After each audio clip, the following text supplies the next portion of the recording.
नमस्कार, मैं हूं अरुण तोमर। आप देख रहे हैं स्वराज एक्सप्रेस, खबरें विस्तार से। कैबिनेट मंत्री ओम प्रकाश राजभर के करीबी विधायक बेदीराम का पेपर लीक मामले में कबूलनामा वाला वीडियो चर्चा में बना हुआ है।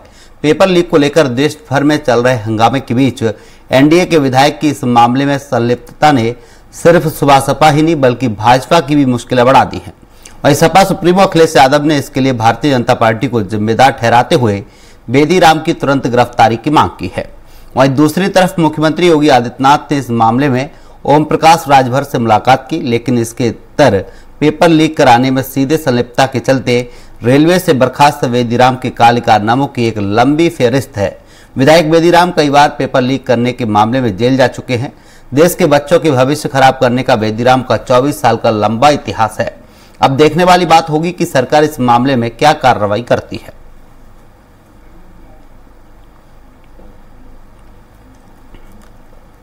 तो ये सीधे खूब जाना चाहिए चीज की ना, उसमें छटक के हटा देता कि भैया फाइनल रिजल्ट आ गया होगा तो आप दूसरा बात कैंसिल हो तो जिम्मेदारी हम सब ना आएगा। अगर 2 साल बाद कैंसिल हुआ भैया तो उसमें बहुत लोग फंसे हैं, सब लोग। इस खबर पर ज्यादा जानकारी के लिए सहयोगी संवाददाता घनश्याम निशान चौरसिया हमारे साथ जुड़ गए। घनश्याम, देखा रहा है पेपर लीक मामले को लेकर वीडियो वायरल हुआ है जिसमें बेदीराम मुख्य रूप से दिखाई दे रहे हैं, क्या कुछ जानकारी है?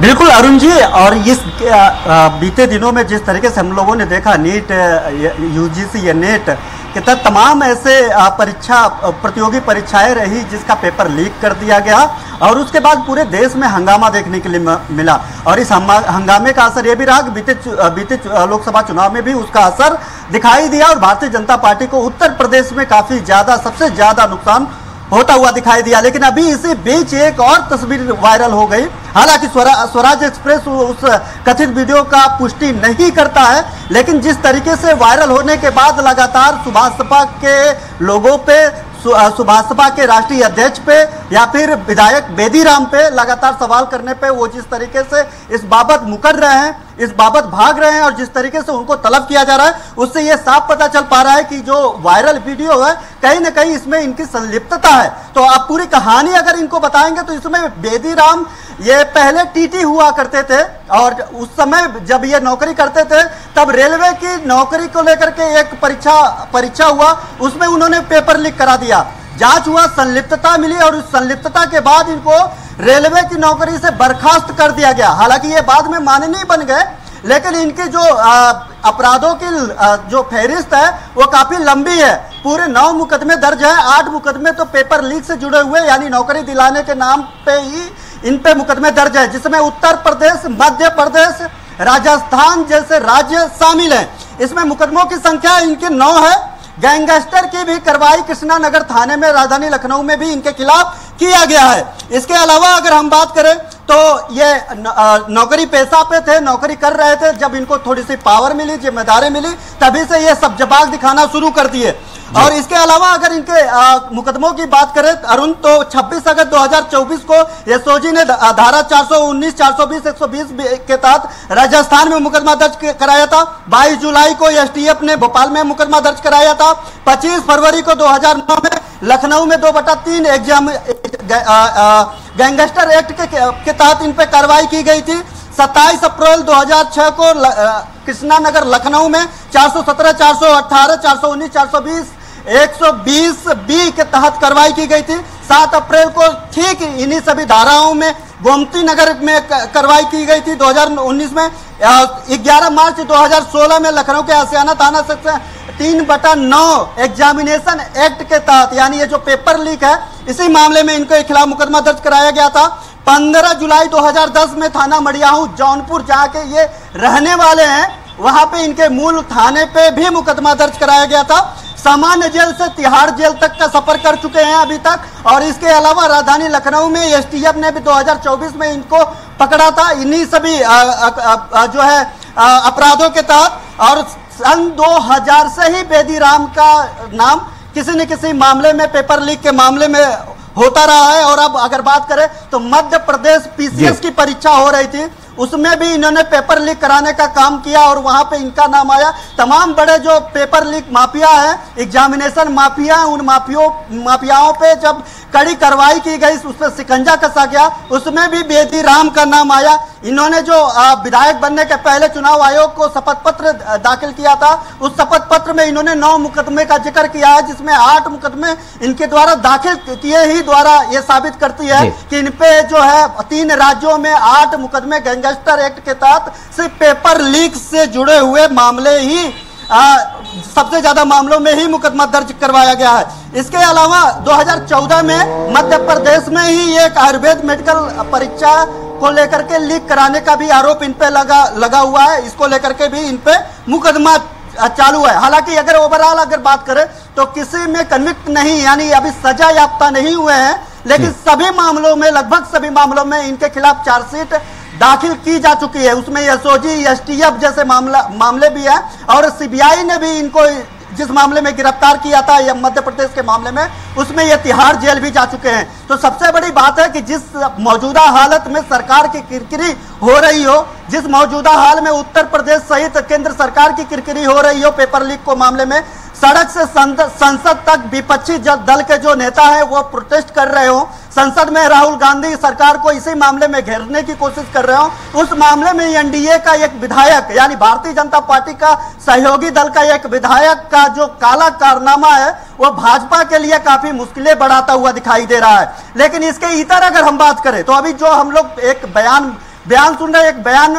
इसी के साथ वायरल है। जब बीते विधानसभा चुनाव के दरमियान ओम प्रकाश राजभर, जिसके करीबी हैं बेदी राम, योगी सरकार में मंत्री हैं, उनका एक बयान वायरल हो रहा है। उसमें वो साफ तौर पे कह रहा है किसी का भी अगर एग्जामिनेशन के लिए अगर कॉल आता है तो उसमें सबसे पहले कॉल जो है बेदी राम को करे, वो कहीं ना कहीं से जुगाड़ करके नौकरी लगवा देंगे। यानी किसी कॉल सेंटर से किसी का कॉल लेटर आता है नौकरी के लिए तो बेदी राम को फोन कर ले, वो हमारे सहयोगी है, वो कहीं न कहीं जुगाड़ से नौकरी लगवा देंगे। ये वक्तव्य है ओम प्रकाश राजभर का, योगी सरकार में कैबिनेट मंत्री का, एनडीए घटक दल के एक बड़े नेता का। तो जाहिर बात है कि ये सब सारी बातें हालांकि उन्होंने चुनाव प्रचार के दरमियान कहा था, लेकिन अब ये बातें जो है बेदी राम के लिए जो है मुश्किलें बढ़ाते हुए दिखाई दे रही है। हालांकि इस मामले में सीएम योगी आदित्यनाथ ने ओम प्रकाश राजभर को तलब किया था।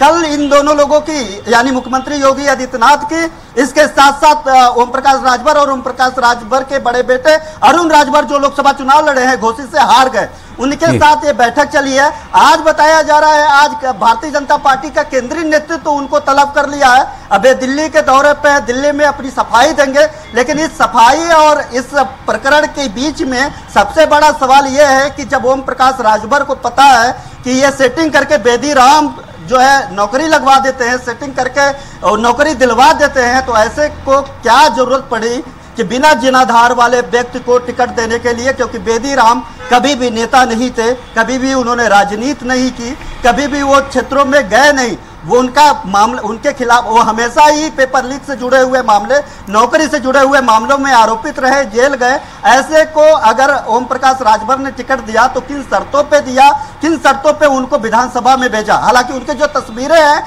तस्वीरें मुख्यमंत्री योगी आदित्यनाथ से लेकर के कई मंत्रियों के साथ, कैबिनेट मंत्रियों के साथ वायरल हो रहे हैं। उसी के तहत अखिलेश यादव ने उन्हीं सभी फोटोज को शेयर करते हुए इनका गिरफ्तारी की मांग की है, सख्त कार्रवाई की मांग की है। और उन्होंने कहा कि अब क्या बचा, जब उन्होंने जो है कन्फ्लिक्ट कर लिया, उन्होंने ये मान लिया, कबूल लिया कि उन्होंने क्या करवाते हैं क्या नहीं करवाते हैं और इससे पैसा बनाते हैं, इनके खिलाफ इतने ज्यादा मुकदमा दर्ज हैं, फिर ऐसा क्या कारण है कि सरकार जो है कार्रवाई नहीं कर रही है। उनकी गिरफ्तारी की मांग उन्होंने किया है और इसके अलावा उन्होंने साफ तौर पे कहा है कि इससे भारतीय जनता पार्टी का चरित्र साफ तौर पे दिखाई दे रहा है कि वो किस तरीके से इसमें लोग जुड़े हुए लोगों को सपोर्ट कर रही है, उनके साथ कैसे काम कर रही है। जी अरुण, देखा जाए तो सपा सुप्रीमो अखिलेश यादव भी लगातार मोर्चा खोले हुए हैं, क्या सपा इसको लेकर प्रदर्शन कर सकती है, आंदोलन कर सकती है? देखिए, अगर इसकी बात करें तो पर्टिकुलर इस मामले को लेकर के नहीं, यानी बेदी राम जो विधायक हैं, माननीय विधायक हैं सुभाष सपा के, इनके खिलाफ तो अभी सड़कों पे नहीं उतरी है, लेकिन नीट को लेकर के, परीक्षा को लेकर के, पेपर लीक को लेकर के वो लगातार राजधानी लखनऊ में प्रोटेस्ट करते हुए दिखाई दे रही है। वो यहाँ पे अभी परसों ही वहाँ पे उसके जो छात्र सभा के नेता थे, उनके तमाम जो कार्यकर्ता थे, उन कार्यकर्ताओं को डिटेन की पुलिस और उनको फिर बाद में पुलिस उनको अपने साथ लेकर के चली गई और फिर उनको बाद में छोड़ दिया। तो लगातार इस बाबत प्रोटेस्ट कर रहे हैं। अखिलेश यादव ने इसी बीच में ट्वीट किया है, ट्वीट करके विरोध दर्ज कराया। उन्होंने उस वीडियो को जारी किया है। उस वीडियो में साफ तौर पे यह कहते हुए दिखाई दे रहा है कि भारतीय जनता पार्टी का करीबी बड़ा नेता, भारतीय जनता पार्टी यानी एनडीए का एक विधायक पैसा लेता है, पैसा लेकर के नौकरी दिलाता है, पेपर लीक कराता है और इससे पैसा बनाता है। फिर आखिरकार ऐसा क्या कारण है कि उस पर कार्रवाई नहीं की जा रही है। लेकिन एक बात और भी है अरुण, ये तो साफ है कि चलिए ठीक है, अखिलेश यादव विपक्षी दल के नेता हैं, वो तो अपना विरोध दर्ज कराएंगे, लेकिन सही बात है कि अगर वो वीडियो जो वायरल हो रहा है, या फिर आप साफ करिए कि वो गलत है, या फिर अगर उसे सही मान रहे हैं, आखिरकार अभी तक कार्रवाई क्यों नहीं कर रहे हैं? क्योंकि चाहे वो सेंट्रल की बात हो, सेंट्रल गवर्नमेंट की बात है, वो भी नकल विहीन और पेपर लीक से जुड़े हुए अध्यादेश ला चुकी है। 1 करोड़ रुपए जुर्माने से लेकर के उसे अगर 1 करोड़ रुपए जुर्माना नहीं कर सकते हैं तो उसकी सारी संपत्तियों को कुर्क करना, आजीवन कारावास की सजा, एकदम सख्त कानून बना रही है। उत्तर प्रदेश सरकार बना ही रही है, एमपी सरकार भी उसी तर्ज पे बनाने के लिए जा रही है। यहाँ पे भारतीय जनता पार्टी की सरकार है। फिर जब ऐसे एक व्यक्ति का नाम सामने आता है जो एक विधायक होता है और उसकी एक लंबी काले करतूतों की फेहरिस्त होती है, नकल कराने को लेकर के, पेपर लीक कराने को लेकर के, पर्चा लीक कराने को लेकर के, फिर उस पर कार्रवाई अभी तक क्यों नहीं हो रही है? आखिरकार क्या 2 फैक्ट काम कर रहे हैं? एक फैक्ट वो जो सरकार दावा कर रही है, दूसरा फैक्ट वो जो बेदी राम के जरिए उसे बचाया जा रहा है, या फिर भी बचाया नहीं जा रहा है, मान लेते हैं, फिर कार्रवाई क्यों नहीं की जा रही है? एक सवाल तैर रहा है और विपक्षी उस पर खेलते हुए दिखाई दे रहे हैं। विपक्षी उस पर भारतीय जनता पार्टी को घेरते हुए दिखाई दे रहे हैं। हालांकि ये सीधे तौर पर भाजपा से जुड़े हुए नहीं है, ये एनडीए घटक दल के एक नेता है, ओम प्रकाश राजभर के पार्टी की है, लेकिन ओम प्रकाश राजभर उत्तर प्रदेश में योगी सरकार में कैबिनेट मंत्री है, एनडीए दल के नेता है, यानी एनडीए एक सहयोगी पार्टी है। तो ऐसे में सबसे ज्यादा सवाल अगर किसी पे खड़ा हो रहा है ओम प्रकाश राजभर के अलावा, तो वो भारतीय जनता पार्टी योगी सरकार के खिलाफ खड़ा हो रहा है। जी घनश्याम, वायरल वीडियो के बाद ओम प्रकाश राजभर का कोई बयान सामने आया, उन्होंने इस पर कोई सफाई दी है?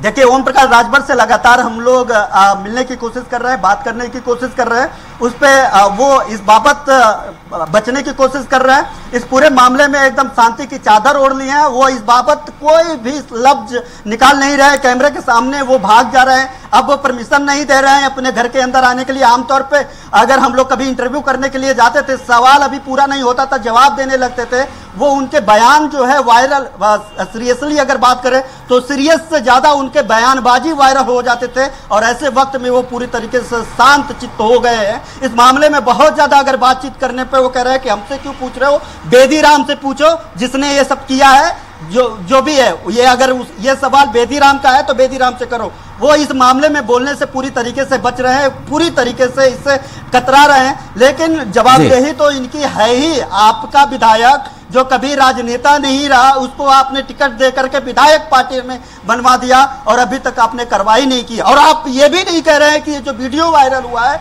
वो गलत हुआ है, वो साजिशन हुआ है, AI एफिलिएटेड है, कि ये पूरी तरीके से जो वीडियो है, वीडियो को लेकर बिल्कुल ये इग्नोर नहीं कर पा रहे हैं। पूरी खबर पर नजर बनाए रखिए घनश्याम, इस पूरी खबर पर नजर बनाए रखिए। हम आपसे अपडेट लेते रहेंगे, तब तक के लिए आपका शुक्रिया।